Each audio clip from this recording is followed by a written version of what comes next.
Ready? Well, I'm very pleased to introduce today's speaker, Emmanuel Breuillard from University of Oxford, who will speak to us about random character values. Thank you. Thanks a lot. So this is joint work with Emmanuel Breuillard and Peter Varieties, who are here in Cambridge. Yeah. So the talk would be in 2 parts. There would be the first part will talk about expander graphs and finite groups, data graphs of finite groups. And in the second part, I will talk about what's in the title. It's random character varieties. The two topics are completely disjoint, except at the very end, you'll see that we need some crucial input from the first part in order to prove the main theorem in the second part. So, okay, so it's a colloquium style talk, so I thought I would start with some definition and reminder of some important definition and notions. So what I'm going to talk about here is expanders. So the notion of expander graphs, goes back to the 1960s, 70s. People have been reviewing the history of this, and now people attribute this to Kolmogorov and Barzdin, a paper where they considered some mathematical modeling of the brain. And the idea is you have a graph, finite graph typically, but here I also allow myself to consider an infinite graph. But K regular and K is fixed, K is bounded to small. But it's a large, very large graph. But the regularity of the graph is the number of edges stepping out of each vertex. You have exactly K edges. So the adjacency matrix of the graph is this operator, which takes a function on the vertices of the graph. So I take the L2 norm, so the Euclidean norm of the function.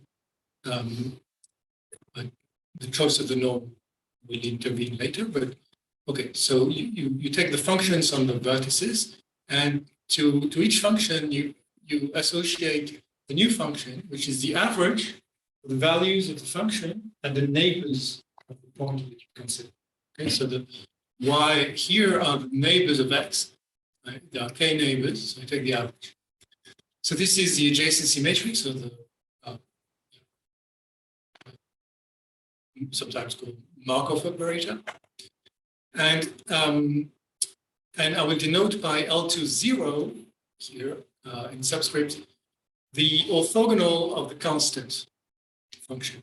So this is the functions that sum up to 0. If gamma is finite, and if gamma is infinite, of course, the constant is not in L2, so I just take the entire space.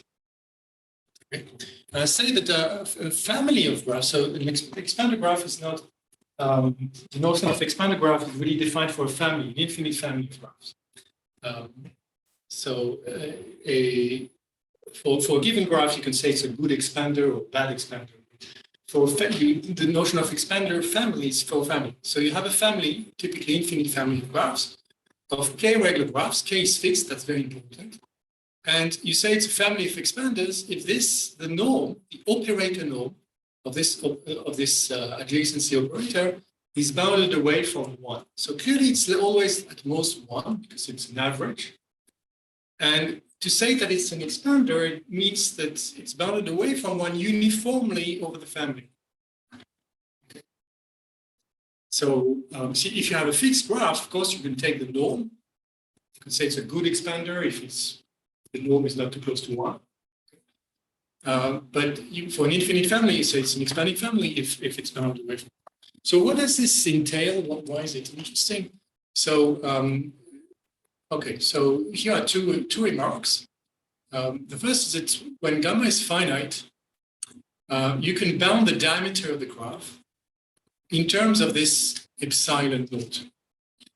So in other words, if you are a good expander, you have a family of expanders, then the diameter of your graph is bounded by a constant which depends on this quality of this spectral gap here, this epsilon 0, times the log of the size of the graph, the log of the number of vertices.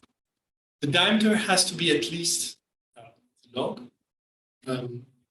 So this is the best you can get because k is bound. So after n steps, you're not going to get more than k to the n vertices. So yeah. So this is basically saying that if you have an expander family, then necessarily the diameter of these graphs is as small as it could possibly be, up to some multiplicative constant. And the next interesting thing is, so it does not only govern the diameter, it also governs the behavior of this random walks on the graph. So if you take, so your graph is, so if you take a point in the graph and you start jumping from one vertex to the next, to the neighboring vertices, at random and with equiprobability, going to the neighbor, then after a very long time, then the random walk would become equidistributed. So the distribution would be close to the equilibrium distribution. So if your graph is homogeneous, then the distribution will be uniform. So this, if you have this spectral condition, then this tells you that the first time when this happens, when walk becomes close enough to being equidistributed, is as good as possible up to a constant, again, logarithmic. Of course, it's at least logarithmic because the diameter is at least logarithmic, so you need at least log gamma steps to even reach every point in every vertex in the graph. So that's what it is. Okay. So that's crucial because this is what we will use later on because we will be looking at random walks, and this is a crucial input. So far I was talking about general graphs, k-regular graphs, but really this talk is about groups. So I'm going to be looking at k graphs and sometimes also at Schreier graphs.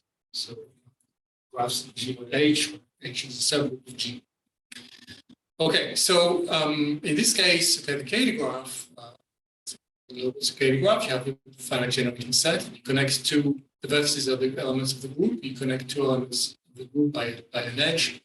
If you can go from one to the other by multiplying on the, let's say on the right, by an element of S. So the k graph depends on the choice of the generating set.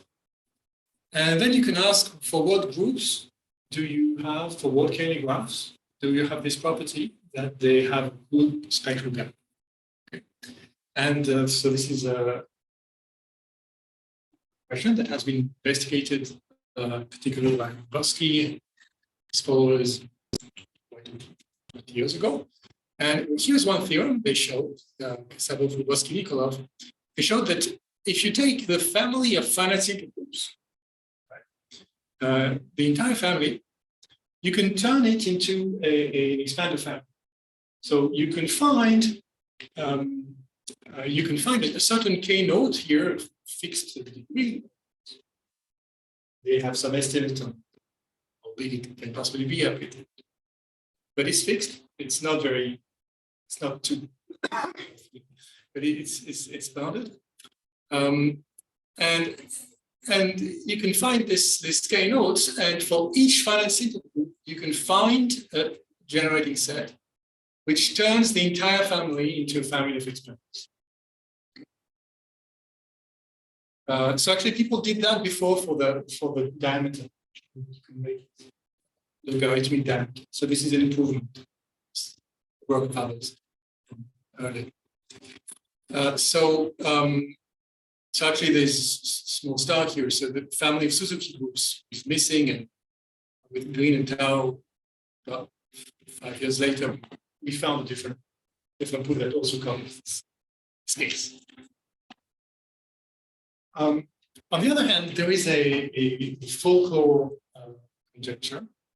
Okay, so maybe I should say This is for finite simple groups, right? So the opposite of finite simple groups is maybe an abelian group. So if you have a single density, then typically this is not going to be like C speaking. Oh, you want to be semi speaking? Yeah, so maybe if we move. Yeah, so why do we look at finite simple groups? So the reason is the opposite case when you have a abelian group or nilpotent group, then typically it's never going to be an expander. So these are the Okay, so if you have an expander graph, this means you can go, if you look at the K graph, you can go from one point to the other very quickly, simple random walk redistribution. But this is for the entire family. And at the same time, you see it's for a particular, you choose to find a particular K graph that will make it into an expander. Right? So on the other hand, you can ask, so what about if I take another generating set? Could it be the case that in fact, the entire family of all K graphs that change the generating set, maybe they're all expanders? Okay? So this is not quite true because the alternating group, you can generate it by two elements. Let's say the free cycle and the long cycle. So when n is odd, then this generates. Then it's possible to see, it's an exercise, it's a nice exercise to see that actually the K graph has diameter at least n squared, which on the other hand, the log of the size is n log n. So the diameter is larger than what it should be if this family of K graphs happen to be an expander family. But this is not an expander family. So it's still actually an open question to understand to what extent alt n can be made into an expander. So Kasabov was the first to find generators that make it into an expander. Now there are other proofs for using the property T for alt Fn that showing that there is an infinite family of n for which alt n can be made into expander graphs with another generated set. But still, it's an open question to understand to what extent you can make alt n into an expander graph. For example, is it true that in almost every pair of elements in alt n will produce an expander K graph? This is an open problem. On the other hand, there is a conjecture that if we restrict the rank, we fix the rank to be bounded, and we look at the finite simple groups of bounded rank, so the field goes to infinity, the size of the finite field. In this case, we conjecture that in fact, this is in the family of expanders. Okay. So let's say SL2 of FQ is conjectured to be uniformly a family of expanders, regardless of the choice of the generator set. But this is far from being known at the moment. Around 10 years ago, with Alex Gambos, we managed to prove a special case of this for SL2. And we proved that if you are willing to discard a small family of primes, prime numbers, then the conjecture is true for SL2. So yeah, possibly by ignoring some small family of primes, the small is in that sense. So there is possibly a small set of primes, which is quite thin in that sense, but possibly infinite. Then away from this infinite family, even the conjecture is correct. And recently with Oren Becker, we managed to extend this to an arbitrary B group G, not just SL2. But this is still over FP. The proof works over FP to the K, where K is bounded, but nothing, not for FQ. Q is very loud. Yeah. Anyway, so in relation with this, in fact, how is this true? This is derived from by reducing mod P from a result in characteristic 0. And from a uniformity result, spectral gap in characteristic 0, which is the following. We show that if you now fix a algebraic group over Q bar, okay, complex algebraic group, then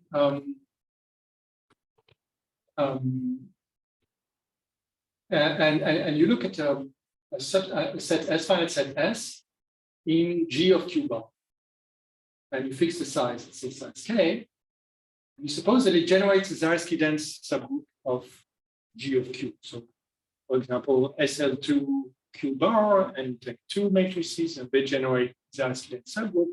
That's the only condition we put on the set S, that it generates Zariski dense subgroup. And then you can ask, you can look at the Cayley graph of this infinite group. Okay. You can also look at the Cayley graph of this infinite group mod some infinite index, infinite index subgroup. And I'm going to look at the Schreier graphs of the group generated by S mod an arbitrary algebraic subgroup of G. So it's not an arbitrary subgroup of S, but it's a group that is a proper algebraic subgroup of G. Okay. And I claim that we claim that the family of those Cayley graphs, where S is chosen arbitrarily, H also is a family of fixed numbers. So in other words, you have a uniform spectral gap on all those graphs altogether.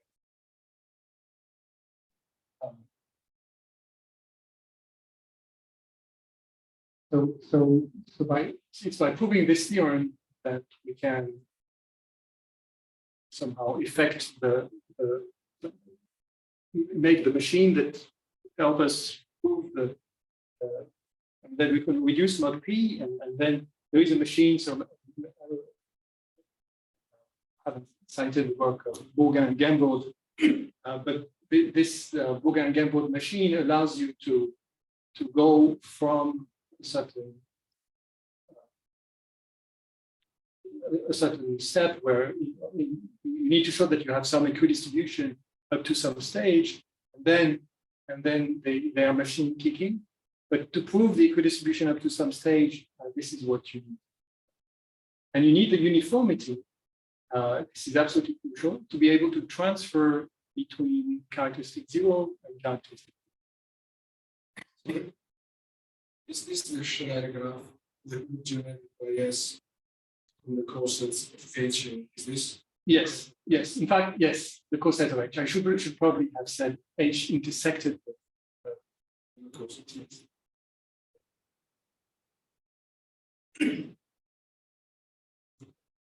So yeah, so I'll just say one thing about the proof of this. So this uses random walks, of course, but it uses a Diophantine input from Diophantine number theory, which we call the height gap theorem. It's something I proved in relation of the Tietz alternative a couple of years ago. And it says the following thing. It says that if you have a Zariski dense subgroup of a semi-simple algebraic group, and you take a generating set, well, that subset, maybe it's made of unipotent matrices. So maybe all the eigenvalues are equal to 1. Maybe they're all torsion. But if they generate a Zariski dense subgroup, then you will be able to find a short word in these matrices. That's the G here, the S to the N note. And the length of the word N note is bounded entirely in terms of the dimension of the group, with the property that this G is not unipotent, it's not torsion.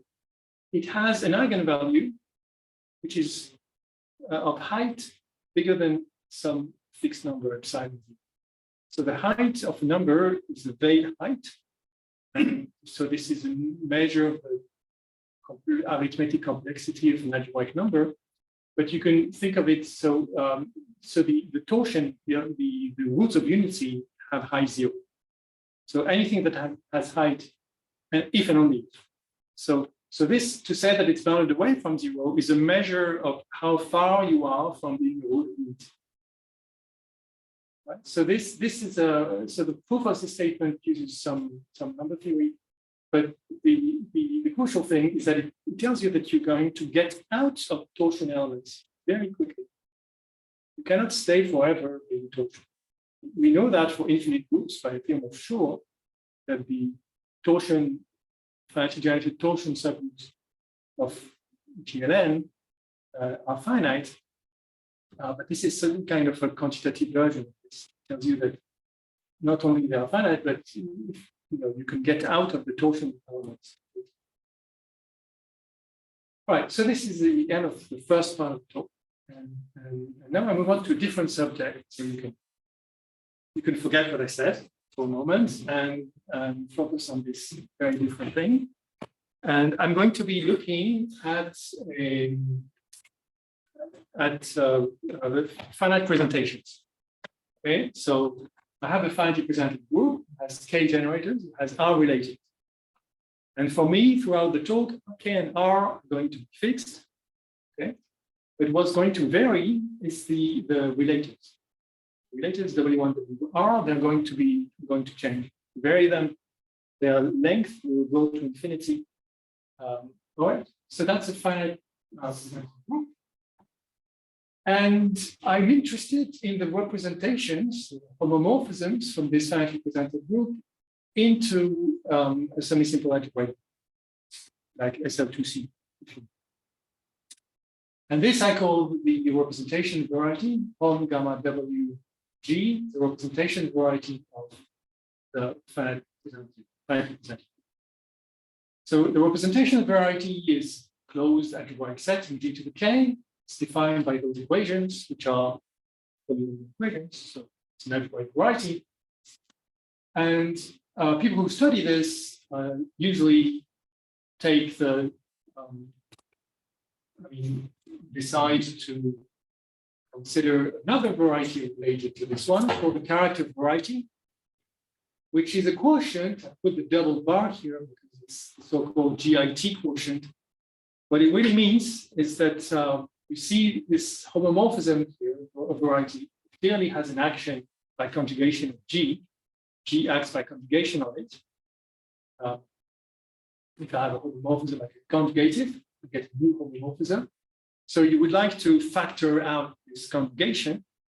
And one simple way to do this is to look at the coordinate ring of the representation variety. It still has this action of G, and you take the G invariance. Okay, so you get another algebra, and that algebra gives you a fine variety, and we call this the character variety. So it's not quite, the points of that character variety are not quite the same thing as the G conjugacy classes of elements of actual representations, but almost.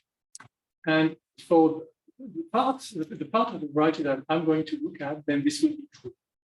I'm going to look at a Zariski open subset of the character variety, which is defined as follows. I'm denoting it by curly X W Z.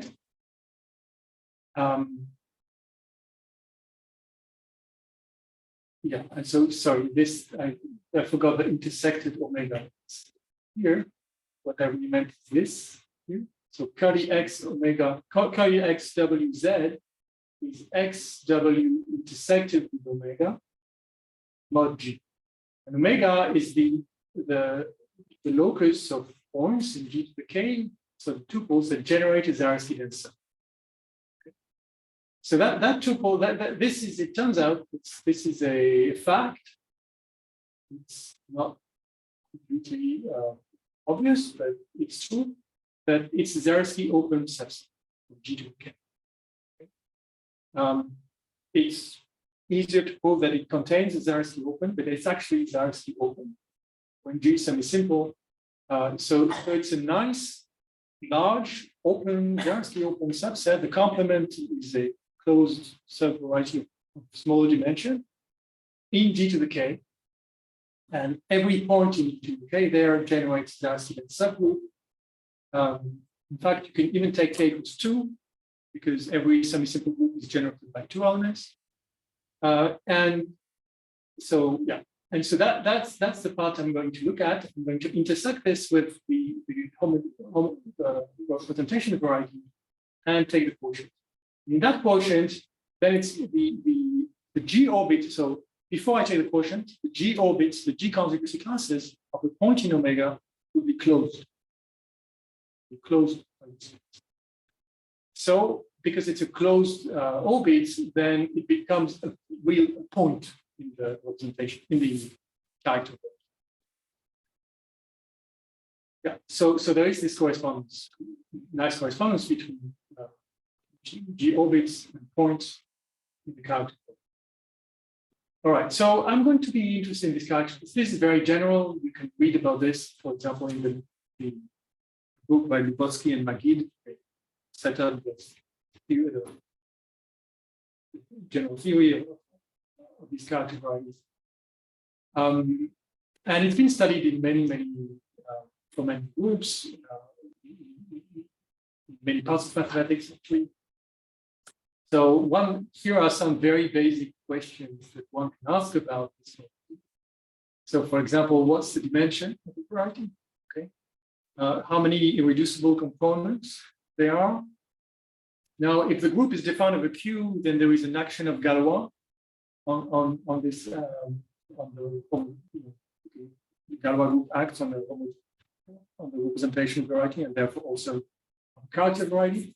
So it acts on the components. You can ask what are the singularities? The singularities is the smooth variety or not? You can ask also, are those representations faithful? Are they typically faithful? And if you look at the complex, complex representations, are they discrete?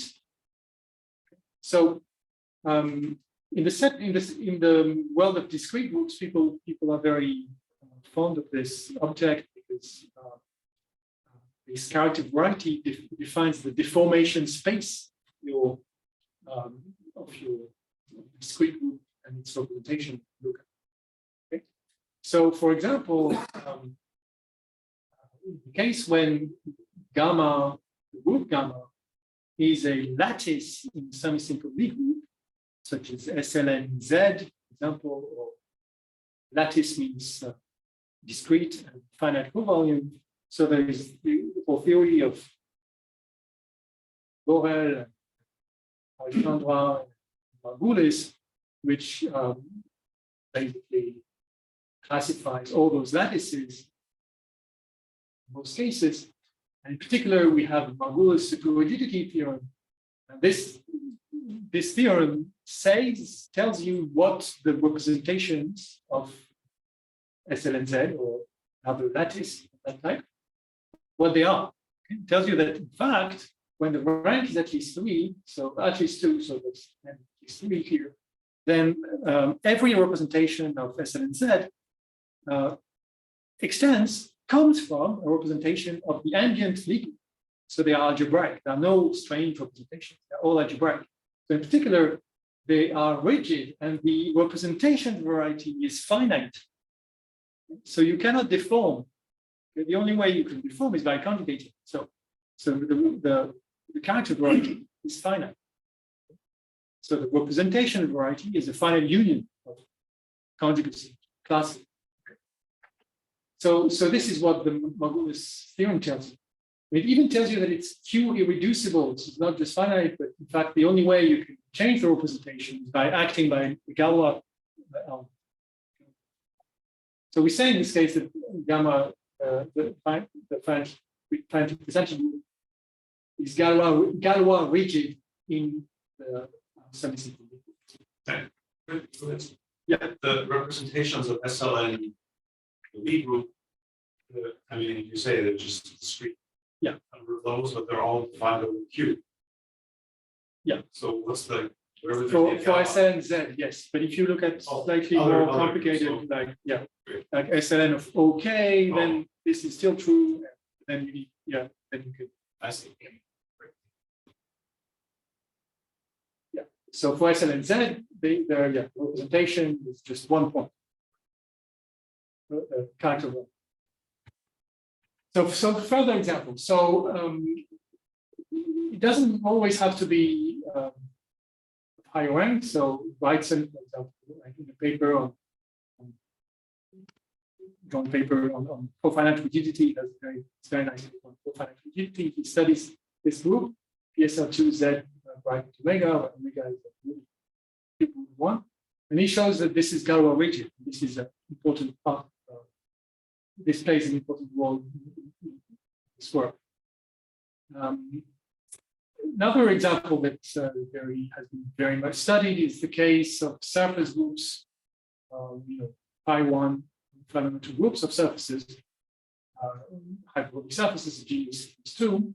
So this is the representation. There are 2G generators and just one data.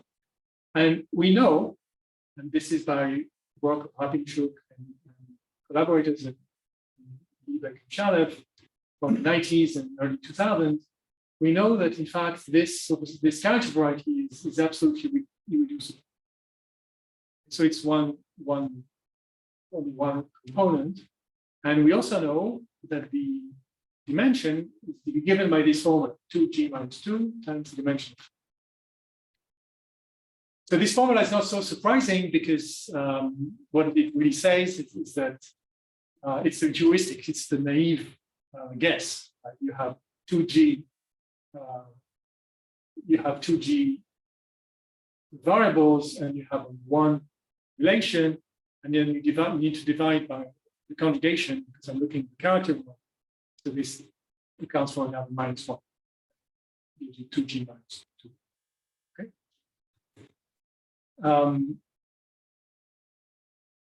So another example, it could happen that the character variety is empty.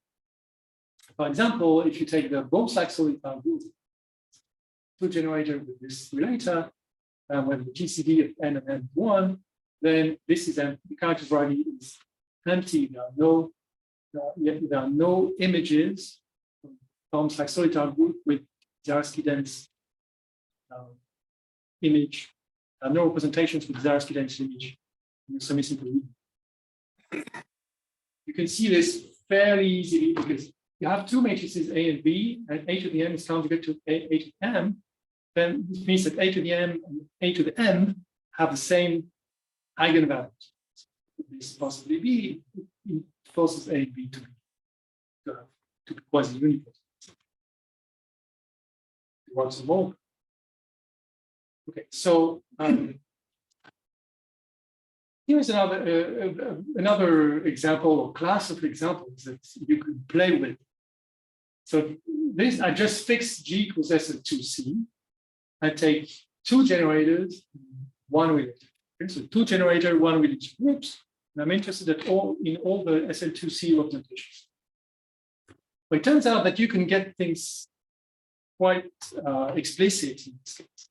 You make things very explicit, and you can play with, you can use the fact that the character variety of the free group F2 with values in SL2C is just the affine free space, C3. What I've just said amounts to say that if you give me 3 scalars, then I can find 2 matrices, 2 by 2 in SL2C with the trace of A equals to the first scalar, trace of B to the second, and trace of the product to the third scalar. And on top of that, these 3 scalars determine the conjugacy class of the pair. So that's true, that's almost true everywhere. It's true except if X, Y, Z belong to this degenerate variety. So X, Y, and Z are given this way. And there is one simple thing you can observe, which is quite nice to observe, but it's quite simple at the same time. that for every word W in the free group, there exists a certain polynomial, PW, which has integer coefficients, such that the trace of W of A and B, where A and B are arbitrary SL2C and HC, is in fact the value at X, Y, Z, X, Y, and Z are given here, of the polynomial PW. Okay. So the way you can see this, you can write the matrix. You can write the Hamilton K. Okay. So if you now write your word, every time you see A squared in your word, you replace it by, you substitute 1, minus 1 plus XA. And you do this for B also, and you expand, you get long sum, and all that remains are powers of AB, or the power of B times B. And then take a trace, and that's what. Okay. And so doing this, you see you have it has integer coefficients.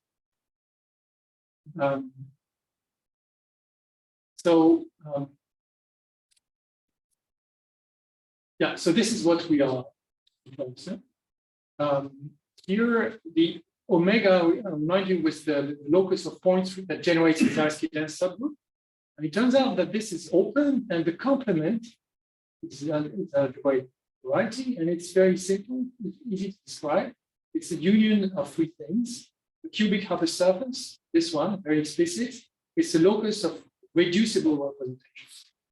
So it's to say that A and B have a common eigenvector, is exactly to say that I lie X, Y, Z lie on this hypersurface. And then there are two more, there are three lines that correspond to the dihedral representations. And there is, of course, the Platonic solids that finite irreducible representations of basically A5. And they correspond to a finite set. So X, Y, Z take values in this finite set. So this is what the degenerate variety looks like. And the complement is the set of pairs that generate size. So now let's see if we know that we have said this, we can try to understand to find equations for the character variety. Okay? So the character variety, so it's all the homomorphisms from my one related root to SL2C, modulo conjugation. So I can find equations for this variety in X, Y, and Z. And the defining equation is W equals 1. W equals 1, the trace of W equals 2. So this means that PW is equal to 2. So that defines one hypersurface. But if W equals 1, then A times W equals A. So the trace of AW is X. The same, trace of BW is 1. So this defines three equations. And you can show that if A and B belong to omega, the generally Zariski-dense subgroup, then in fact they are exactly the right equations. They define the character variety. Zariski-dense character. So if you want to understand the questions from before, all you need to do is to be able to compute this PW, and you can then use your favorite computer algebra system, give them the polynomials that you are interested in, and ask what's the dimension of corresponding variety, what's the, are there similarities, or what's the number of components, and you can do that. Of course, in our setting, if you have a fixed W, you can do this. People who do three manifolds are very interested in this because many three manifolds arise like this. I mean, the I1 can be computed explicitly. So, for example, the complement of Whitehead link is a hyperbolic three manifold, and the I1 has this explicit presentation. And then you can compute it exactly, and you get this Zariski dense representation in SL2C is given by this surface. So in this case, the dimension is 2. Anyway, so it turns out that people have already programmed this and have used this save gene that inputs some word, produces the PW, and so you can then ask the dimension, and it works pretty well. The only problem, of course, is that when the word becomes long, it takes a very long time, and if you want to understand what's happening for a typical word, you won't get very far because of exponential explosion. Anyway, here's the main theorem. What we are doing here is we're trying to answer these questions in the case when in the typical case, not for a particular W, not for a particular presentation, but for a typical presentation.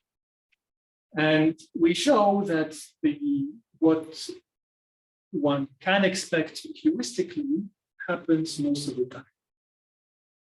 So as I said, there's no surprise, but that's what we prove.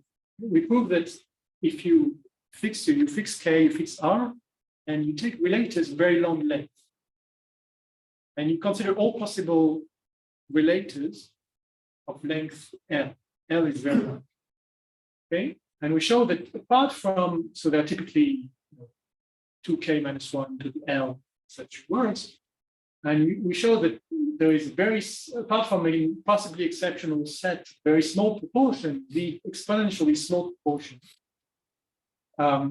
The presentation of finitely presented group that I pick, if I pick it outside this exceptional set, then we'll have a character variety for which that I can understand to some extent, and we can show in particular that as soon as the number of relators is at least the number of genuine, then it is empty.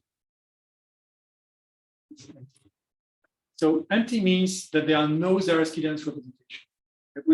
Every representation is contained in a proper algebraic subgroup.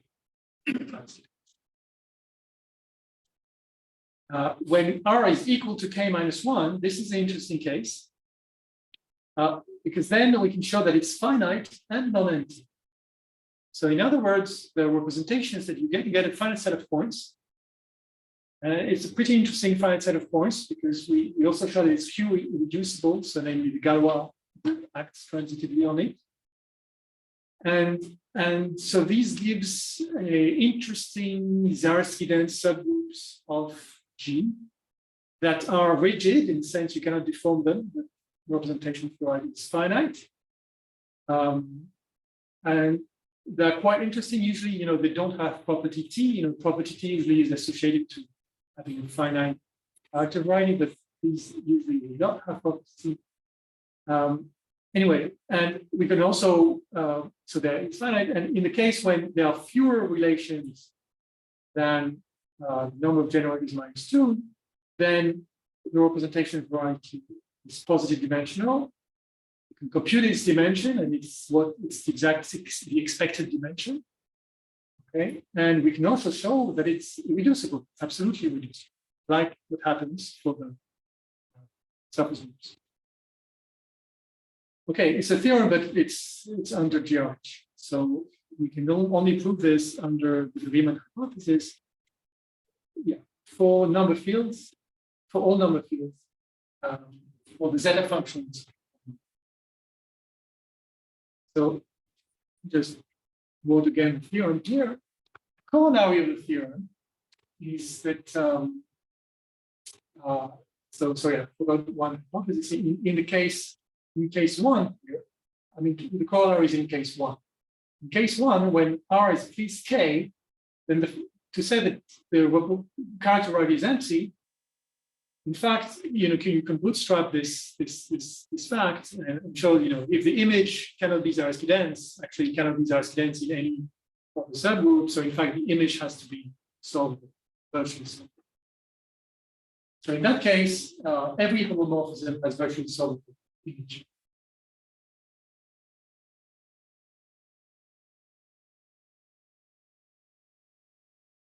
And in the case, so and this happens as soon as R is bigger than 2K.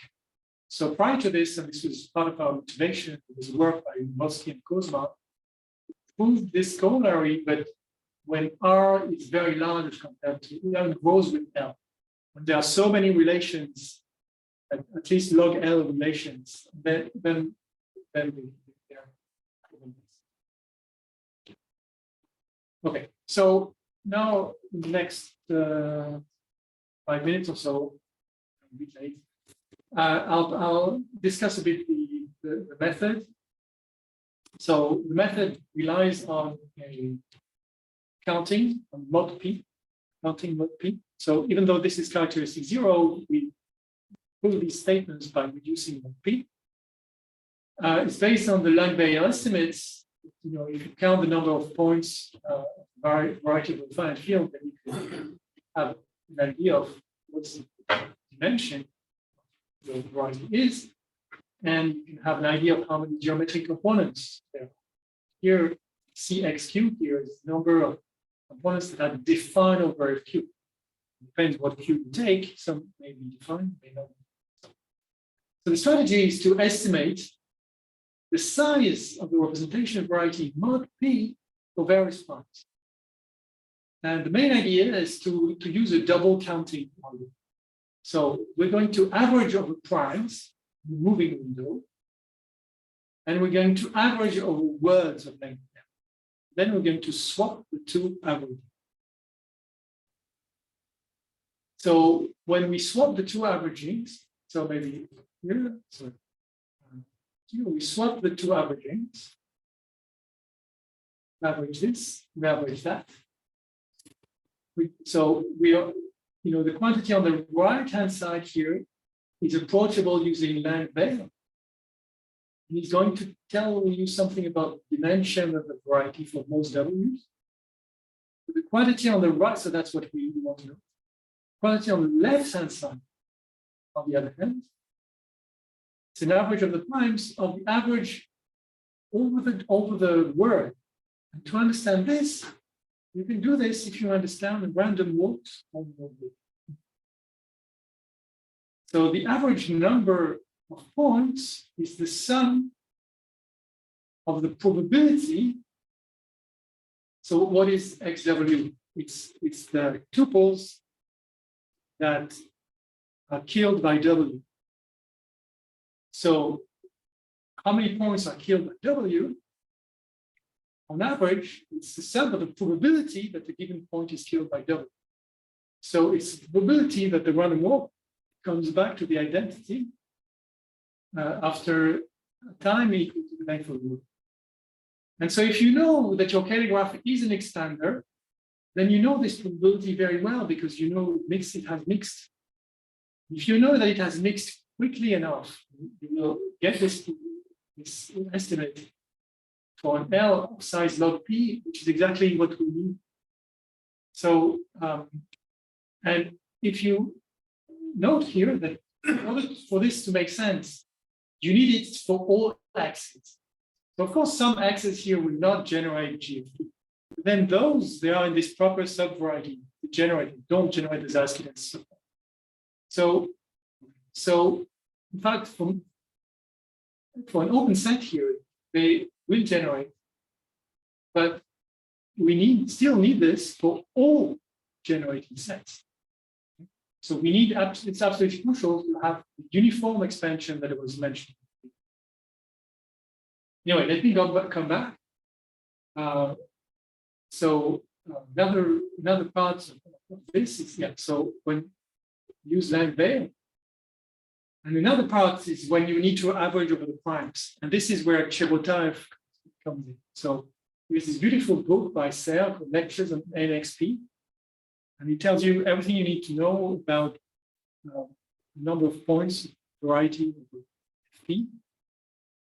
And in particular, in the introduction, he states the theorem of Chebotarev in that form. It says if X is the variety of a Q, you can compute its dimension. by looking at the least-square of the log of the number of points XP. And you can compute the number of irreducible components by looking at the average of the number of XP p to the x of this point. So one way to think about this is just to look at, in the case when x is dimension 0, and it's just given by one polynomial z. So it's a scheme of dimension 0. And then you have a polynomial over z, and you ask how many roots does it have mod p. So this is very basic. It's like x squared plus 1 has either 2 roots or 0 roots mod p, depending on whether p is congruent to 1, 3, not 4. Right? So you see that it has 2 roots for half of the primes and 0 roots for half of the primes. So on average, it has 1. Okay? And this is what it says. On average, you have the number of roots is the number of few components. So it's the number of irreducible factors of your polynomial. And for an arbitrary variety, it's the same thing. It's the number of few irreducible components. So now the right way to think about it is in terms of actions of the Galois. And what's behind this is this lemma that's not Burnside's. This lemma that says that the average number of fixed points is equal to the number of points. So anyway, so this is for fixed x, and of course we need this for not just for fixed x, when the limit tends to infinity, but for all these varieties, these word varieties. And these word varieties become more and more complicated as the length grows. And so we need effective versions of these facts that with an error term, with control the error term that depends on. For this, we have to do some work. So that's this, and so that's the kind of effective version we get here for Chebotarev.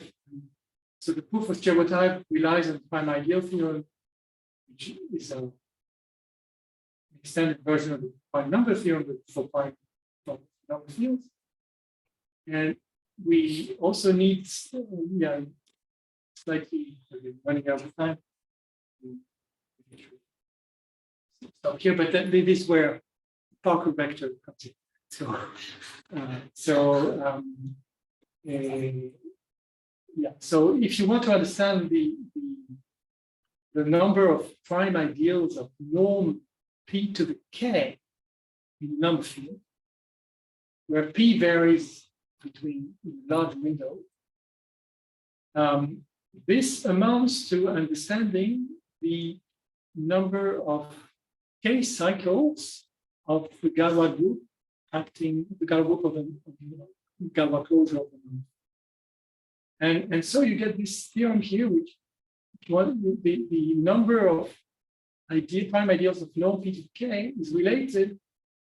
So n1q is just the number of rational primes equal to 20. It's related to pk here, where pk is a so-called Hauken number, and that's this average. And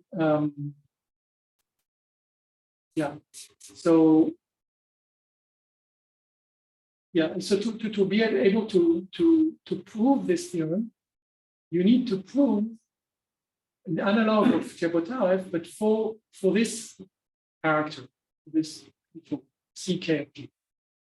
Ck of g is just a number of k cycles, and the problem is to prove the prime ideal theorem. You can prove it.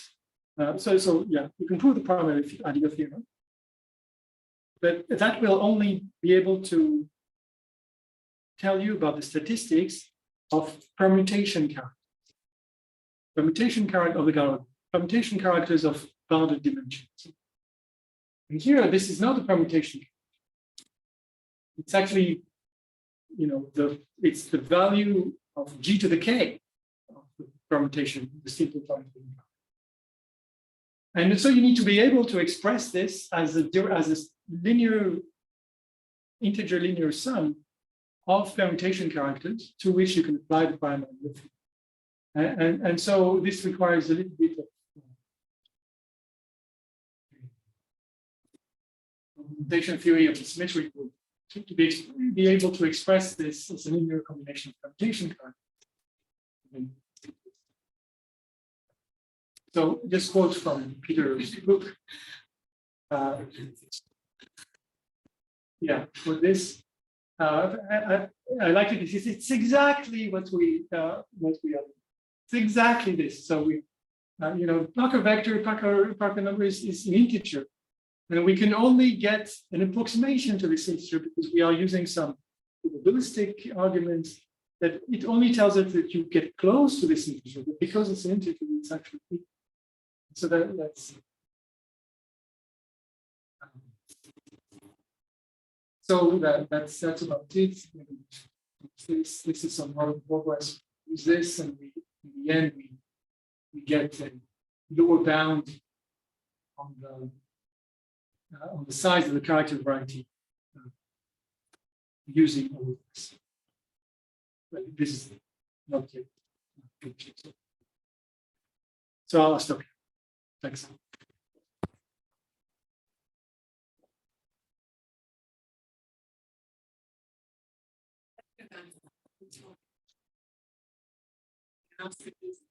Questions?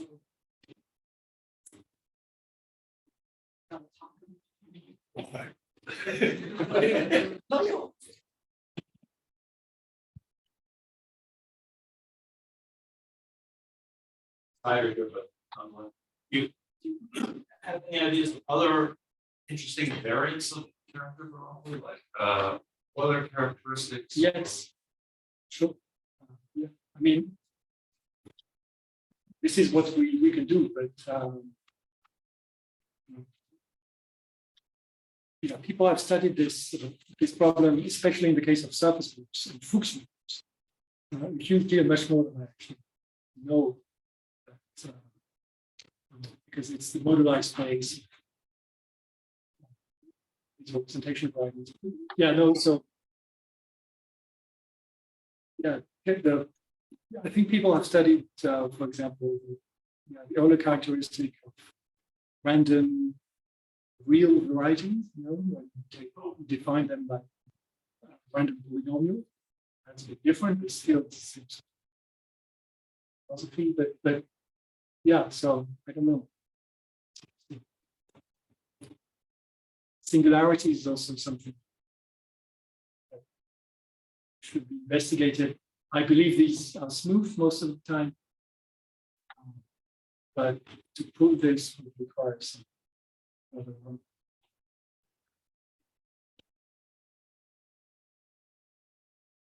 Can you say something about the effective version of the Langevin, please? The Langevin, yes. So so the Langevin here, there's this big O here, and we need an explicit big O here. We need something that is which is polynomial in the degree of the equations. So, and in fact, here we rely on this is a problem that has been studied by computer scientists and people who do coding theory, because we needed something completely explicit. And we rely on what they did, and also on Burger algorithm, explicit Grobner basis. And you can get something here which is degree, which is polynomial in the degree. That's what's essentially called. That's the constant. The constant here in the big O, you can get it to be polynomial in the degree of the variety. The dimensions. I have another question from someone. Chip? No, that was Chip. That was Chip. Oh, that was Chip. Yeah. Oh my gosh.